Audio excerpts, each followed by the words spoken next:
अर्ज़ कर रहा था कि किसी शख्स के पास मज़कूरा निसाब के बकदर माल है। मज़कूरा निसाब से मुराद जो मैं आप पहले बता चुका है, यानी 7.5 तोला सोना या 52.5 तोला चांदी के बराबर अगर उसके पास माल है और वह मकरूज़ भी है, यानी वह कर्ज़दार भी है, तो ऐसी सूरत में ये देखा जाए कि उसके माल से कर्ज़ अदा किया जाए तो उसके पास हाजत असलिया के अलावा निसाब के बकदर माल या सामान बाकी रहता है या नहीं। अगर उसके माल से कर्ज की मिनहाई के बाद वो मालिक निसाब रहता है तो उस पर कुर्बानी वाजिब होगी। जिस पर कुर्बानी वाजिब है, अगर उस शख्स के पास फ़िलहाल नकद रकम न हो तब भी कर्ज़ हसाना लेकर या फिर ज़रूरत से ज़ायद जो सामान है उसे फ़रोख्त करके कुर्बानी करनी होगी। अगर कर्ज़ की अदायगी के बाद वह साहिब निसाब नहीं रहता तो कुर्बानी वाजिब नहीं। फतवा आलमगीरी जिल्द 5। अगर किसी शख्स के ज़िम्मा इतना कर्ज हो कि वह कर्ज अदा करने की सूरत में उसका निसाब कम हो जाता है तो उस पर कुर्बानी वाजिब नहीं है, उस पर कुर्बानी वाजिब नहीं है। बाज़ कारोबारी लोग इस उम्मीद पर कर्ज लेते हैं कि वह कारोबार में नफ़ा हो जाए तो उसकी रकम से कर्ज अदा हो जाएगा। जब मुकर्ररा मुद्दत ख़त्म हो जाती है, कर्ज़ की अदायगी का मौका आता है और फजले इलाही से नफ़ा हासिल हो जाता है तो कर्ज़ अदा कर देते हैं, वरना दूसरे शख्स से कर्ज़ हासिल करके साबिक़ा कर्ज़ अदा करते हैं। इस तरह कर्ज़ लेने और देने का सिलसिला जारी रहता है।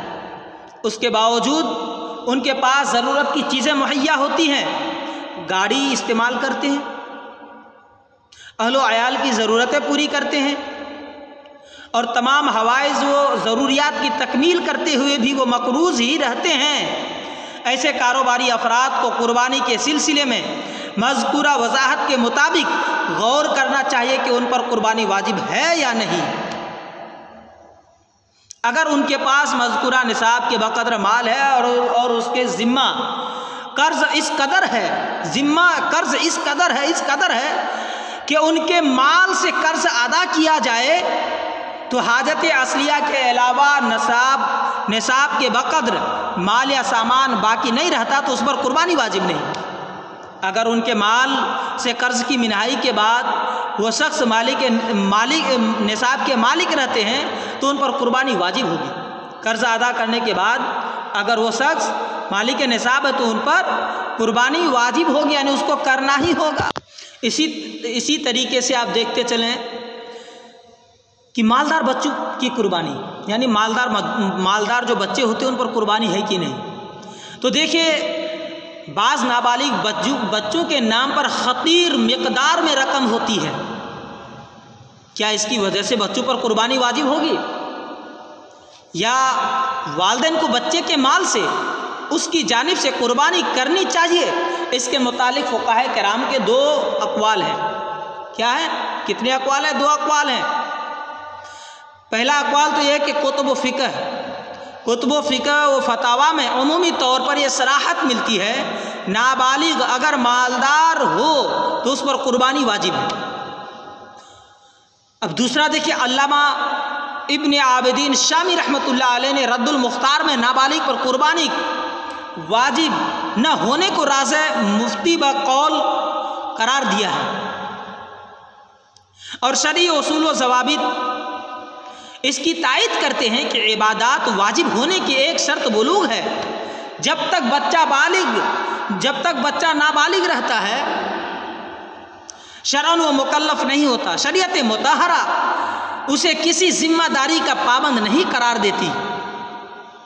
बिनाबरी नाबालिग पर नमाज, रोज़ा, ज़कात और हज की तरह कुर्बानी भी वाजिब नहीं। माल चूँकि लड़के की मिल्कियत है, लिहाजा वालिदैन को रवा नहीं, जायज़ नहीं कि वह नाबालिग लड़के की जानिब से कुर्बानी के लिए उसका माल खर्च करे। जायज़ नहीं है। वालिद के लिए रवा नहीं कि वह अपने नाबालिग लड़के के माल से कुर्बानी करे। यही काबिल इत्माद और मुफ्ताबी कौल है। इसी तरह बच्चों की तरफ से वालिदैन या सरपरस्त हजरात का अपने माल से कुर्बानी करना शरअन वाजिब नहीं। अगर वालिदैन उनकी तरफ से कुर्बानी करें तो मुस्तहब व मुस्तहसन है। अगर वालिदैन उनके तरफ से कुर्बानी करें तो ये मुस्तहब और मुस्तहब व मुस्तहसन है।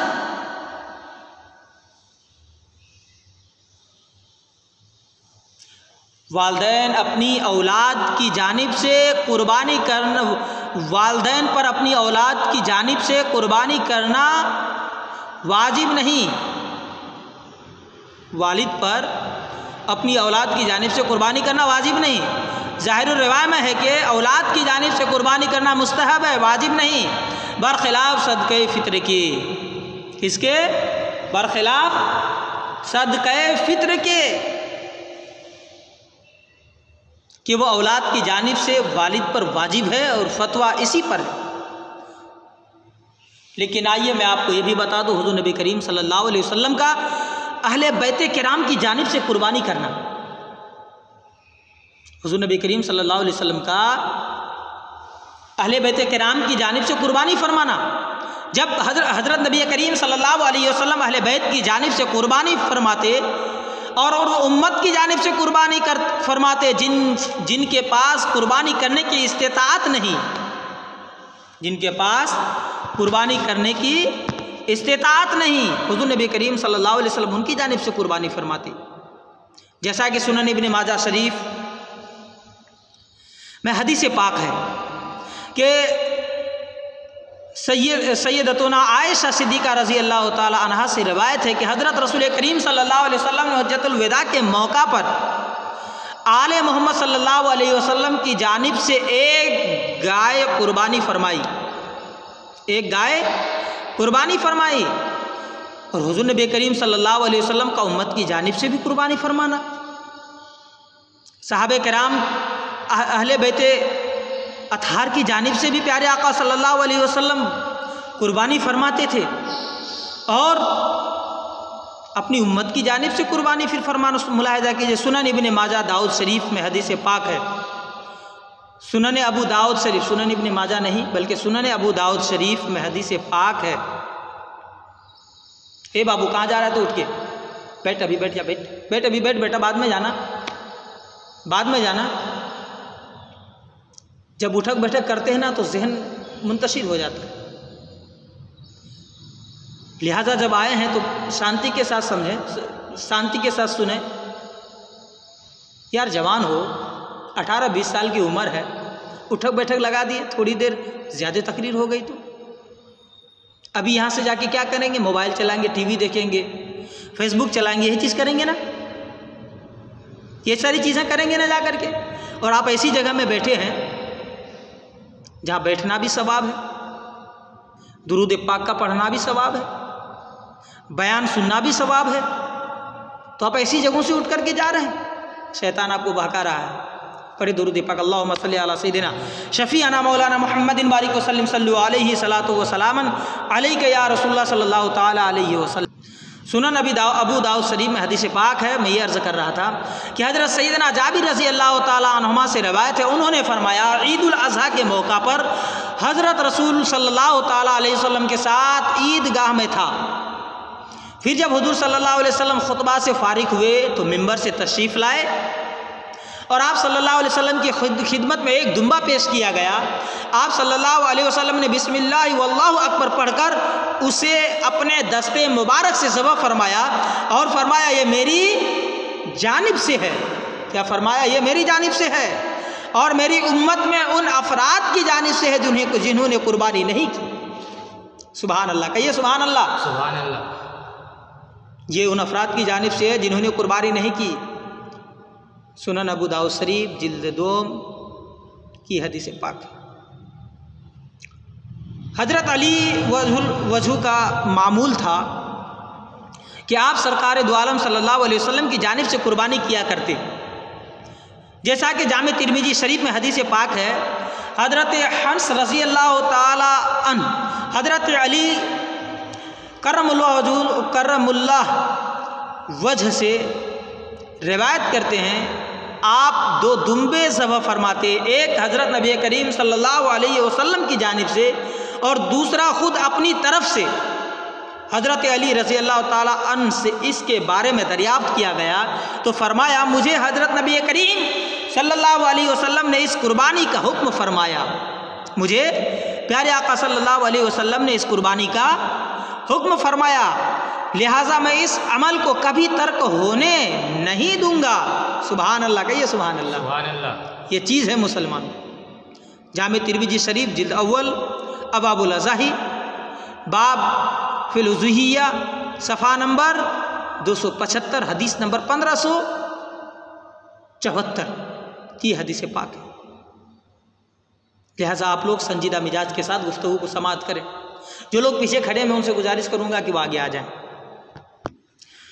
अब एक चीज़ ये भी है, कुर्बानी के मुकर्ररा करदा जानवर कौन कौन से जानवर जिसकी हम कुर्बानी कर सकते हैं। तो अब देखिए मैं ये भी बताता चलूँ आपको, कुर्बानी के लिए जानवर मखसूस हैं। कुर्बानी के लिए जानवर मखसूस है और वो जानवर क्या है? ये है बकरा, बकरी, मेंढा, भेड़, बैल, गाय, भैंस, ऊँट, ऊँटनी, इनके अलावा दूसरे जानवरों की कुर्बानी सही नहीं। फतवा आलमगीर जिल्द 5 किताबुल उज़िया अल-बाबुल खामिस फ़ी बयान महल इकामतुल वाजिब सफ़ा नंबर 297 में है। कुर्बानी के लिए कुर्बानी के लिए किस जानवर की उम्र कितनी होनी चाहिए? तो मैं आपको बता दिया कि कौन सी जानवर किस किस जानवर की कुर्बानी कर सकते हैं, लेकिन अब उसके लिए उम्र कितनी होनी चाहिए इसके मुतालिक सही मुस्लिम शरीफ में हदीस मुबारक है। सैयदना जाबिर रज़ी अल्लाह ताला अन्हु से रिवायत है, उन्होंने फरमाया हज़रत रसूल करीम सल्लल्लाहु ताला अलैहि वसल्लम ने इरशाद फरमाया, सिर्फ मुसिन्ना यानी 1 साल की बकरी, 2 साल की गाय और 5 साल का ऊँट ज़बह करो। अलबत्ता तुम्हें दुश्वार हो तो 6 माह का दुम्बा ज़बह कर लो। अगर दुश्वार हो, परेशानी हो तो 6 माह का दुम्बा क्या कर लो? ज़बह कर लो। इस हदीस शरीफ की रोशनी में मुहद्दिसीन हज़रात फ़ुक़हा किराम ने बयान किया कि कुर्बानी के लिए बकरे की कम अज़ कम उम्र 1 साल, गाय की 2 साल, ऊँट की 5 साल है। इससे कम उम्र वाले जानवर की कुर्बानी दुरुस्त नहीं। इससे कम उम्र वाले जानवर की कुर्बानी दुरुस्त नहीं। अलबत्ता 6 माह का दुम्बा, कितने माह का बोलिए? 6 माह का दुम्बा अगर इतना मोटा फरबा हो कि 1 साल के बकरे के बराबर दिखाई देता हो तो उसकी कुर्बानी दुरुस्त है। इन जानवरों की उम्र मज़कूरा उम्र से ज़्यादा हो तो बदर्ज उला जायज़ बल्कि अफजल है। बकरा 1 साल से कम, गाय 2 साल से कम और ऊँट 5 साल से कम हो तो इन जानवरों की कुर्बानी दुरुस्त नहीं है। इन जानवरों की कुर्बानी दुरुस्त नहीं है। लिहाजा आप जानवर ख़रीदते समय इन चीज़ों का ख्याल रखा करें। इन चीज़ों पर ख़ास तवज्जो दें। लेकिन अब याद रखिए कि किस जानवर में कितने हिस्से हैं, कितने लोग शरीक हो सकते हैं। तो देखिए, गाय और ऊँट की कुर्बानी 7 अफराद की जानिब से करना दुरुस्त है। 7 अफराद की जानिब से गाय और ऊँट की कुर्बानी करना दुरुस्त है, जैसा कि सुनन अबू दाऊद शरीफ में हदीस पाक है। सैयदना जाबिर रज़ी अल्लाह ताला अन्हु सैयदना जाबिर रज़ी अल्लाह ताला अन्हुमा से रिवायत है कि हज़रत नबी करीम सल्लल्लाहु अलैहि वसल्लम ने इरशाद फरमाया, गाय 7 अफराद की जानिब से और ऊँट 7 अशख़ास की जानिब से है। सुनन अबू दाऊद शरीफ जिल्द 2 किताब उस-सफ़ा बाबे वरक़फ़। तो इन चीज़ों पर आप ख़ास ख्याल रखें। बात तो आपको समझ में आ रही होंगी।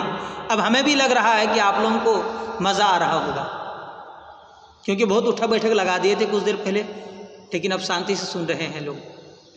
उनसे मैं गुजारिश करूंगा जो लोग पीछे खड़े हैं वो आगे आकर के बैठ जाएं तो बहुत कर्म होगा। ओ भाई, आवाज़ पहुंच रही है आप तक? अगर मेरी आवाज़ सुन पा रहे हो यार तो बैठ जाओ आगे आकर के, खड़े रहना अच्छा नहीं लगता, ऐसे लगता है किसी को मार के भागने के लिए आप खड़े हों, किसी को मार करके भागना इसीलिए आप खड़े, ऐसे दिख रहा है खड़े होने में आपको। मैं वास्ता देता हूँ, अगर आप अपनी माँ का दूध पिए हैं तो आगे आकर के बैठ जाइए, आगे बैठ जाइए खुदा, अगर आप अपनी माँ का दूध पिए हैं तो।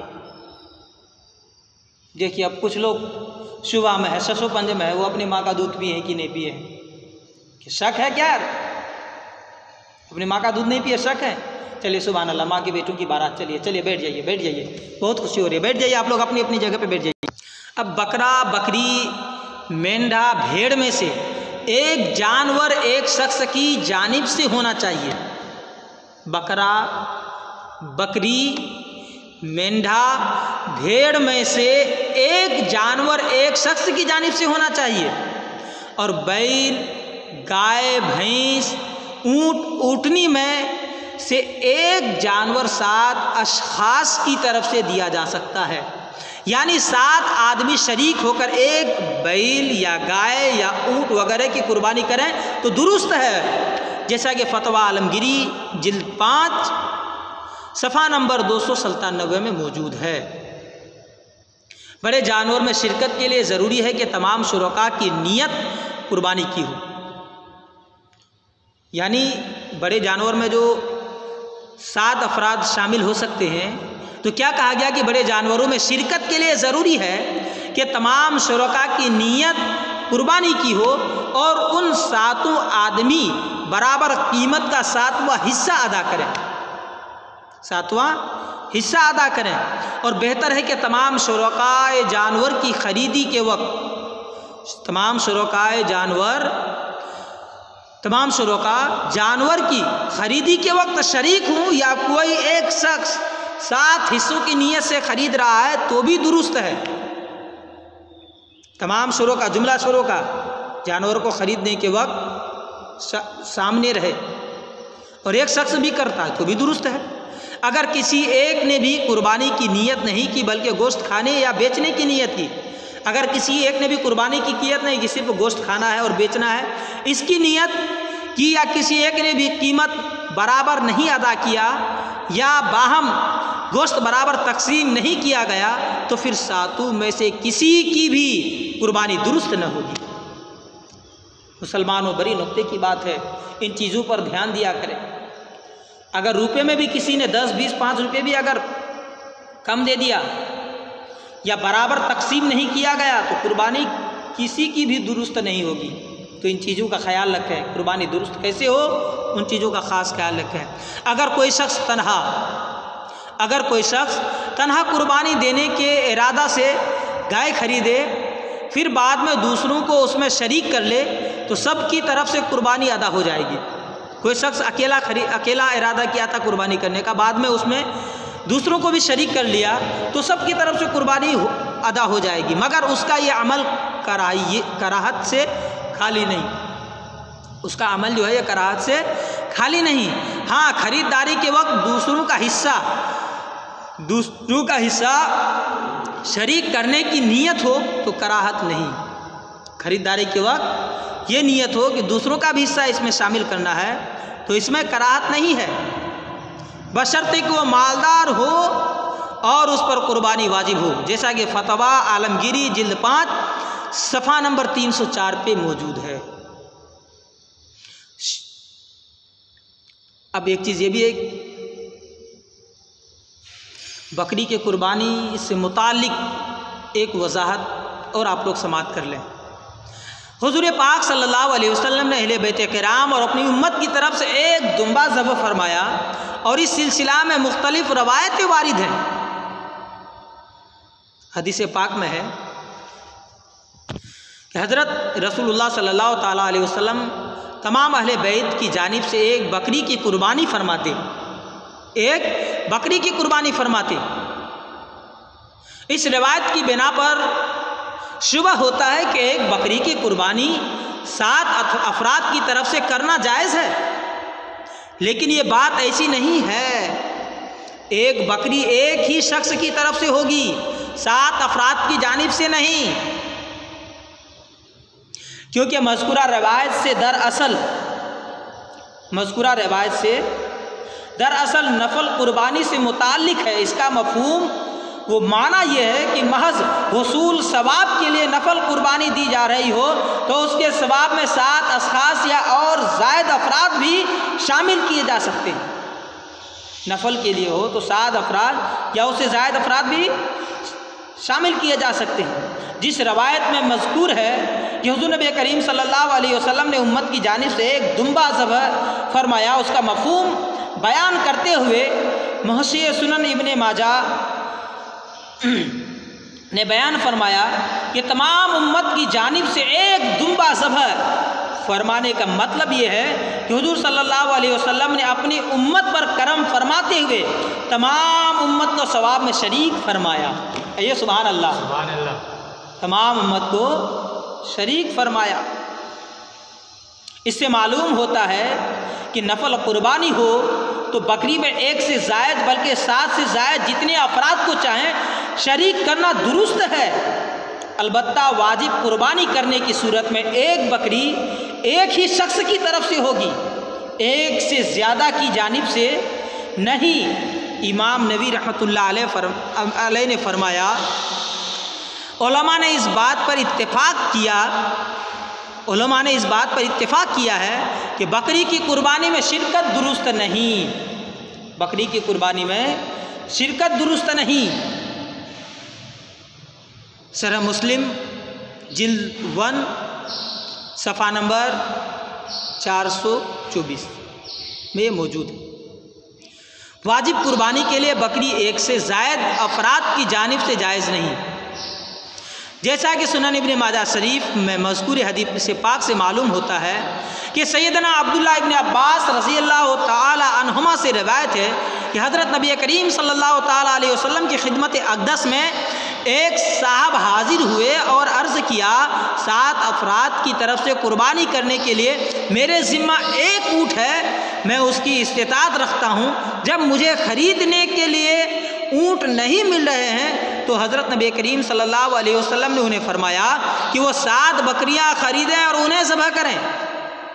क्या फरमाए कि 7 अफराद की तरफ से कुर्बानी करने के लिए मेरे पास यानी मेरे ज़िम्मा 1 ऊँट है, मैं इसकी इस्तेताअत रखता हूँ, जबकि मुझे ख़रीदने के लिए ऊँट नहीं मिल रहे हैं। तो हज़रत नबी करीम सल्लल्लाहु अलैहि वसल्लम ने हुक्म फरमाया कि 7 अफराद वो 7 बकरियां ख़रीदें और उन्हें ज़बह करें। सुनन इब्ने माजा शरीफ सफ़ा नंबर 226 में ये हदीस पाक मौजूद है। इस रवायत को मुहद्दिसीन ने दक्कन अबुल हसनात हज़रत सैयद अब्दुल्ला शाह नक्शबंदी मुजद्दिदी कादरी रहमतुल्लाह अलैह ने नकल फरमाया है, अगर बकरी की कुर्बानी 7 अफराद की जानिब से जायज़ होती तो हुज़ूर नबी करीम सल्लल्लाहु ताला अलैहि वसल्लम ये इरशाद फरमाते कि 7 अफराद की जानिब से कुर्बानी के लिए ऊँट नहीं मिल रहा हो तो एक बकरी ख़रीद कर 7 अफराद की जानिब से कुर्बानी के लिए ज़बह कर दो। लेकिन हुज़ूर नबी करीम सल्लल्लाहु अलैहि वसल्लम ने एक बकरी ज़बह करने का हुक्म नहीं फरमाया बल्कि 7 बकरियाँ ख़रीद कर ज़बह करने का हुक्म फरमाया। कुर्बानी के लिए ऐसे जानवर का इंतखाब करना चाहिए जिसमें कोई ऐब वगैरह न हो। कुर्बानी के लिए ऐसे जानवर का इंतखाब करना चाहिए जिसमें ऐब व नक्स न हो, जानवर सही व सालिम और फरबा हो। जहाँ तक खस्सी बकरे की कुर्बानी का मसला है तो चूँकि जानवरों की खस्सी करना ऐब नहीं है, लिहाजा खस्सी जानवर की कुर्बानी जायज़ व दुरुस्त है, बल्कि कुर्बानी के लिए खस्सी जानवर अफजल है।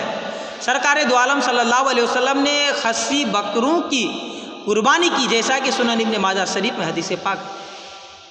सैयदतुना आयशा और सैयदना अबू हुरैरा रज़ी अल्लाह ताला अन्हुमा से रवायत है कि हज़रत नबी करीम सल्लल्लाहु अलैहि वसल्लम जब कुर्बानी करने का इरादा फरमाते तो 2 बड़े फरबा सींग वाले चितकबरे खस्सी मेंढे खरीदते, उनमें से एक अपनी उम्मत की जानिब से उन लोगों के लिए ज़बह फरमाते जिन्होंने अल्लाह के लिए तौहीद की गवाही दी और आपके लिए तबलीग और रिसालत की गवाही दी। और दूसरा खुद अपनी जानिब से और अपनी आल की जानिब से ज़बह फरमाते। रिसालत की गवाही दी और दूसरा खुद अपनी जानिब से और अपनी आल की जानिब से ज़बह फरमाते। सुनन इब्ने माजा शरीफ सफ़ा नंबर 225-26 में। अब एक मसला ये भी है कि कुर्बानी के जानवरों में अगर दो जानवरों की कीमत, कि गाय की कुर्बानी अफजल है या बकरे की, लोग ये कहते हैं, ये सवाल करते हैं कि गाय की कुर्बानी अफजल है या बकरी की। तो कुर्बानी के जानवरों में अगर दो जानवरों की कीमत ऊंट के गोश्त की मिकदार बराबर हो तो जिस जानवर का गोश्त अच्छा हो वो अफजल है। अगर गोश्त की मिकदार मुख्तलिफ हो तो उस जानवर का गोश्त ज़्यादा हो वो अफजल है। कुर्बानी के लिए बकरी और गाय का 7वां हिस्सा दोनों गोश्त की मिकदार और कीमत में बराबर हों तो बकरी अफजल है, क्योंकि बकरी का गोश्त ज़्यादा उम्दा होता है। अगर गाय के 7वें हिस्सा में बकरी से ज़्यादा गोश्त हो तो गाय का 7वां हिस्सा अफजल है। अगर मेंढा व भेड़ या दुम्बा व दुम्बी कीमत में बराबर हों तो और गोश्त की मिकदार भी यकसा हो तो मेंढा भेड़ से अफजल है और दुम्बा दुम्बी से अफजल है। गाय बैल या ऊँट ऊँटनी बराबर हों तो गाय बैल से और ऊँट ऊँटनी से अफजल है।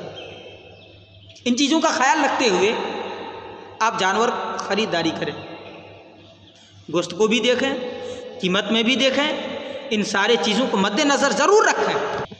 इन चीज़ों पर आप गौर करें, तब जा कर के जानवर ख़रीदें। और जानवर भी ऐबदार ना ख़रीदें, जैसा कि मैं इससे पहले भी बता चुका हूँ। और इंशाअल्लाह अल अज़ीज़ अगला बयान में फिर मैं आपके सामने उन चीज़ों का जिक्र कर दूँगा। तो लिहाजा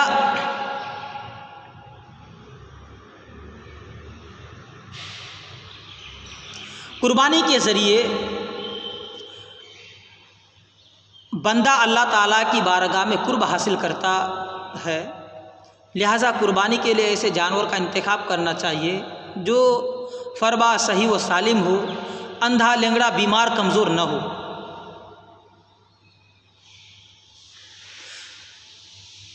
ऐब वाले जानवरों की कुर्बानी दुरुस्त नहीं, ऐब वाले जानवरों की कुर्बानी दुरुस्त नहीं। बात आ गई तो मैं आपके सामने इन अयूब को ज़ाहिर कर दूं। अब अगला बयान में फिर इंशाअल्लाह अल अज़ीज़ कुछ और बातें सोचूंगा कि आप तक पहुंचाने की मैं कोशिश करूं। लिहाजा जब बात आ गई तो मैं अयूब को ज़ाहिर कर दूं, क्योंकि वक्त कम है और ख़रीदारी भी लोग शुरू कर दिए हैं। लिहाजा ये पैगाम जितने भी लोग यहाँ बैठे हैं आप दूसरों तक भी पहुँचाएँ, ताकि आपके ज़रिए से दूसरों को फ़ायदा हो। उनको समझ में नहीं आते हो तो उनको मुझसे रब्ता कराएं, उनको मेरे पास लेकर के आएँ। इंशाअल्लाह अल अज़ीज़ मैं उनको समझाने की कोशिश करूँगा। आप लोगों में से किसी को भी अगर किसी भी तरह की कोई बात कुर्बानी के मुतालिक मसलो मसाइल समझ में नहीं आते हों तो विदाउट हेजिटेशन, बिला हिचकिचाहट के आप मुझसे रब्ता कर सकते हैं। इंशाअल्लाह अल अज़ीज़ फ़कीर नवाज़ मोहम्मद शहबाज अमीन आपकी खिदमत में हाजिर है। जब आप चाहें, जहाँ चाहें, आपको समझ में नहीं आए आप फ़ौरन रब्ता करें। तो ऐब वाले जानवरों की कुर्बानी दुरुस्त नहीं। अब वो क्या है? जैसे अंधा, काना, लेंगड़ा, बहुत दुबला जो कुर्बान गाह तक न चल सके, तिहाई से ज़्यादा कान या दुम या सुरीन कटा हुआ, तिहाई से ज़्यादा जिसकी बीनाई जाती रही हो, बेदांत, और वो जानवर जिसकी सींगें जड़ से टूट गई हों, अलबत्ता माँ पेट से जिनके सींग न हों उनकी कुर्बानी दुरुस्त है। जो पैदाइशी जानवरों की सींग न हो उनकी कुर्बानी दुरुस्त है। मुस्नद इमाम अहमद बिन हम्बल में हदीस मुबारका है कि सैयदना बरा बिन आज़िब रज़ी अल्लाह ताला अन्हु से रिवायत है कि हज़रत रसूल करीम सल्लल्लाहु अलैहि वसल्लम से दरियाफ्त किया गया कि किन जानवरों की कुर्बानी नहीं करनी चाहिए। तो आप सल्लल्लाहु अलैहि वसल्लम ने इरशाद फरमाया 4। हज़रत बरा बिन आज़िब रज़ी अल्लाह ताला ने फरमाया, और मेरा हाथ रसूल पाक सल्लल्लाहु अलैहि वसल्लम के दस्ते मुबारक से छोटा वो कमतर है। ऐसा लेंगड़ा जानवर, पहला ऐसा लेंगड़ा जानवर जिनका लेंगड़ा होना जाहिर हो।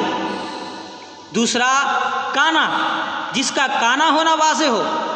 तीसरा बीमार, जिसका मर्ज जाहिर हो। चौथा ऐसा कमज़ोर और लागर जिसकी हड्डियों में गूदा ना हो, जिसकी हड्डियों में गूद ना हो। तो इन 4 जानवरों की कुर्बानी जायज़ नहीं है। इन चीज़ों को मद्देनज़र रखते हुए जानवर ख़रीदें। आप 10,000, 12,000, 15,000, 20,000, 40,000, 50,000 रुपये लगा करके जानवर खरीदते हैं, तो कोशिश करें कि अच्छा से अच्छा, उम्दा से उम्दा जानवर खरीदें और 2 रुपये उसमें ज़्यादा लगा दें। अब एक मसला यह भी है कि कुर्बानी का जानवर अगर बिल्कुलिया तौर पर बेदांत हूँ या उसके अक्सर दांत न हों, तो अज़रुए शरीयत इसकी कुर्बानी जायज़ नहीं। बेदांत कुर्बानी का हुक्म क्या है? बेदांत जानवर की कुर्बानी का हुक्म यही है कि जानवर अगर बिल्कुलिया तौर पर बेदांत हूँ या उसके अक्सर दांत न हों, तो अज़रुए शरीयत इसकी कुर्बानी जायज़ नहीं। और अगर जानवर के अक्सर दांत मौजूद हों, सिर्फ चंद दांत जा चुके हों, तो उसकी कुर्बानी दुरुस्त है। उसकी कुर्बानी दुरुस्त है, उसमें कोई कबाहत नहीं है। अब एक मसला यह भी है कि जानवरों की ज़ुबान कटी हो तो उसका क्या हुक्म है? क्या जिस जानवर की ज़ुबान कटी हुई है उसकी कुर्बानी कर सकते कि नहीं? तो देखिए, ज़ुबान कटी हुई होना बकरी में ऐब नहीं। ज़ुबान कटी हुई होना बकरी में ऐब नहीं, अलबत्ता गाय में उसको ऐब शुमार किया गया है।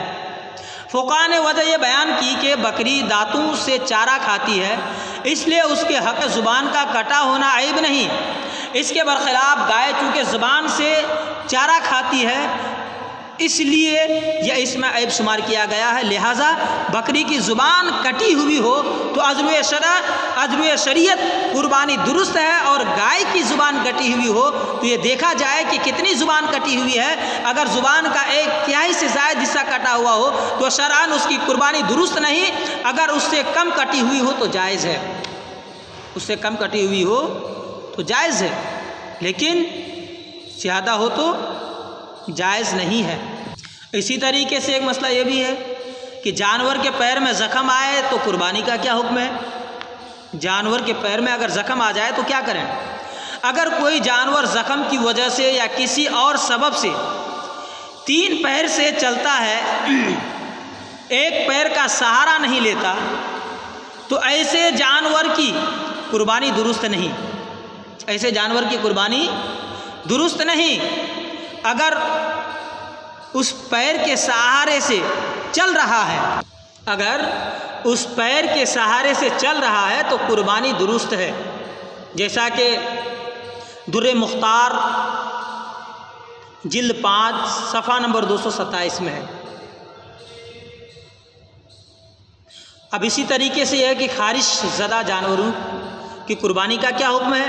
तो अगर किसी जानवर को खारिश की बीमारी लाहिक हो तो इस सिलसिला में ये देखा जाए कि खारिश जानवर की खाल तक ही महदूद है या बढ़कर उसके गोश्त पर असरअंदाज हो चुकी है। खारिश अगर जानवर की खाल तक ही महदूद हो तो ऐसे जानवर की कुर्बानी दुरुस्त है। ऐसे जानवर की कुर्बानी दुरुस्त है, क्योंकि खाल खारिश ज़दा होने से गोश्त मुतासिर नहीं होता। अगर खारिश इस कदर हो कि जानवर लागर हो चुका है और उसकी हड्डी में मग़ज़ बाकी ना रहा हो, तो समझा जाएगा कि खारिश गोश्त पर भी असरअंदाज हो चुकी है और गोश्त खारिश का सरायत कर जाना जानवर के लिए ऐब है। बिना बरी ऐसे जानवर की कुर्बानी जायज़ नहीं, जैसा कि दुर्रे मुख्तार बरहाशिए रद्दुल मुख्तार जिल्द 5 सफ़ा नंबर 227 में है। अब एक मसला यह भी है कि जानवर ख़रीदने के बाद कोई ऐब आ जाए तो क्या करें? जानवर ख़रीद करके लेके आ गए, अब उसमें कोई ऐब आ गया तो क्या करें? अगर कोई शख्स कुर्बानी के जानवर ख़रीदा बाद अज़ा उस जानवर में कोई ऐसा ऐब व नक्स पैदा हो गया जिसके होते हुए कुर्बानी जायज़ नहीं होती, तो इस सिलसिला में शरीयत इस्लामिया ने दो सूरतें बयान की। इस सिलसिले में शरीयत इस्लामिया ने दो सूरतें बयान फरमाई है। पहली सूरत यह है कि कुर्बानी देने वाले दौलतमंद और साहिब इस्तिताअत होने की बिना वाजिब कुर्बानी दे रहे हों तो उनको चाहिए कि वो इस ऐबदार जानवर की कुर्बानी न करें, बल्कि कुर्बानी के लिए दूसरा सही और सालिम जानवर ख़रीदें। और दूसरा यह है कि उसके बरखिलाफ़ अगर वो साहिब इस्तिताअत व मालदार न हों, सिर्फ नफल कुर्बानी की नीयत से जानवर ख़रीदे हों, तो चूँकि वो जानवर ख़रीदने की वजह से कुर्बानी के लिए मुतय्यन हो चुका होता है, लिहाजा उनके लिए हुक्म शरीयत ये है कि वो उसी जानवर की कुर्बानी करें जैसे उन्होंने कुर्बानी की नीयत से ख़रीदा था, अगरचे ख़रीदने के बाद उसमें कोई ऐब पैदा हो गया हो। तो शरीयत इस्लामिया ने इसमें दो सूरतें पैदा की, अगर मालदार है तो दूसरा जानवर ख़रीदे, और अगर वो मालदार साहिब इस्तिताअत नफल के लिए किया हो तो उसी से कर ले, कोई दिक्कत नहीं। जैसा कि दुर्र मुख्तार बर हाशिया रद्दुल मुख्तार जिल्द 5 सफ़ा नंबर 229 पे मौजूद है। तो इन चीज़ों का आप ख़ास ख्याल रखें जानवर ख़रीदते समय। आपका जानवर अच्छा हो, मज़बूत हो, तंदुरुस्त हो, किसी भी तरह की कोई ऐबदार ना हो। अब इंशाअल्लाहुल अज़ीज़ मुझे यकीन है कि जो बातें मैं आप तक पहुँचाई, यकीनन आप इस पर अमल पैरा ज़रूर होंगे, और अल्लाह रब्बुल इज़्ज़त की बारगाह में दुआ गो भी हूँ कि अल्लाह तबारक व तआला हम सबों को इस बयान पर अमल करने की तौफ़ीक़ व रफ़ीक़ अता फ़रमाए। कहिए आमीन। और हम सबों के घरों में इस अशरे जिलहिज्जा के सदक़े में बेपनाह खैर व बरक़ात का नुज़ूल अता फ़रमाए, और हम सबों की हर परेशानी बला मुसीबतों को दूर फरमाए, और ख़ासकर वतन अज़ीज़ हमारे हिंदुस्तान से अल्लाह तबारक व तआला इस कोरोना वबा का ख़ात्मा फरमाए, और हम सबों को इहदिना सिरातल मुस्तक़ीम पर ज़िंदगी गुजारने की तौफ़ीक़ व रफ़ीक़ अता फ़रमाए।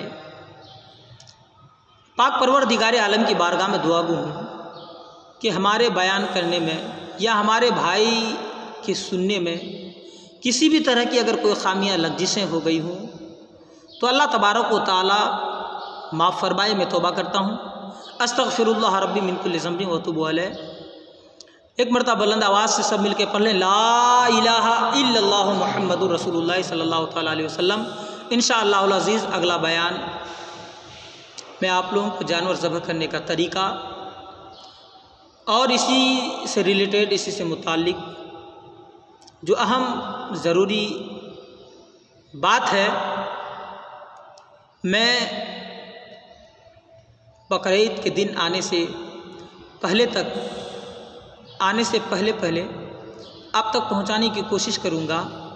लिहाजा आप लोग वक्त मुकर्ररा पर आने की कोशिश करें, क्योंकि आप वक्त पे नहीं आते हैं, इसी वजह से प्रोग्राम का इख्तिताम करने में ताख़ीर करना पड़ता है। लिहाजा आप लोग अगर वक्त पे पहुंच जाएं तो बहुत करम नवाजी होगी। और टाइम का ख्याल रखें, क्योंकि आप वक्त पे आएंगे तो वक्त पे जाएंगे। लिहाजा आप लोग जाते समय सोशल डिस्टेंसिंग का ख्याल रखें, कोई भीड़ कहीं भी जमा ना करें, और अपनी निगाहों की हिफाजत करें। अपनी निगाहें नीची करके कदम की जानिब देखते रखते हुए जाएं। किसी के छतों पे, किसी की खिड़कियों पे नज़र न डालें, क्योंकि आजकल का जवान जो है जब रास्ते से गुज़रते हैं तो अफसोस होता है, दूसरे की छतों पे, दूसरे की खिड़कियों पे उनकी नज़र होती है। अल्लाह रब्बुल इज़्ज़त की बारगाह में दुआ गो हूँ कि ऐसे नौजवानों को अपनी आँखों की हिफाजत, अपनी निगाहों की हिफाजत करने की तौफ़ीक़ अता फ़रमाए। वमा अलैना इल्लल बलाग। अस्सलामु अलैकुम वरहमतुल्लाहि वबरकातुहू।